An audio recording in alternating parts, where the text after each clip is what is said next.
I tried three totally different snacks and honestly the results surprised me.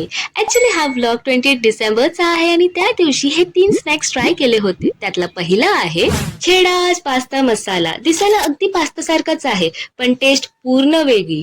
नमकीन सारखी वाटत होती. अडिक्टिव्ह आहे खरं पण वाव फॅक्टर नाही. मी याला देईन 9 out of 10. Epigamia Greek yogurt strawberry. दिसायला खूप टेम्पटिंग वाटतं, टेक्स्चर खूप क्रीमी आहे आणि प्रत्येक स्पून मध्ये ती क्रीमीनेस फील होते. टेस्ट खट्टा मिठा आहे पण ऑनेस्टली कंटिन्यू खाता नाही येणार. 2-3 स्पून्स पुरेसे वाटतात कारण मला थोडं जास्तच स्वीट वाटलं. याचे अजून पण फ्लेवर्स आहेत ते पुढे मी नक्की ट्राय करेन. Rating 8.5 out of 10. Next me order केलं तंदुरी लोडेड चिकन टाको.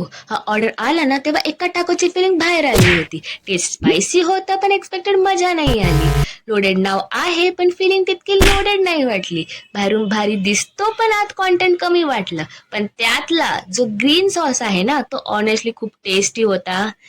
ऍपवर रेटिंग 4.3 होती म्हणून ऑर्डर केला पण माझ्याकडनं 7.5 आउट ऑफ 10.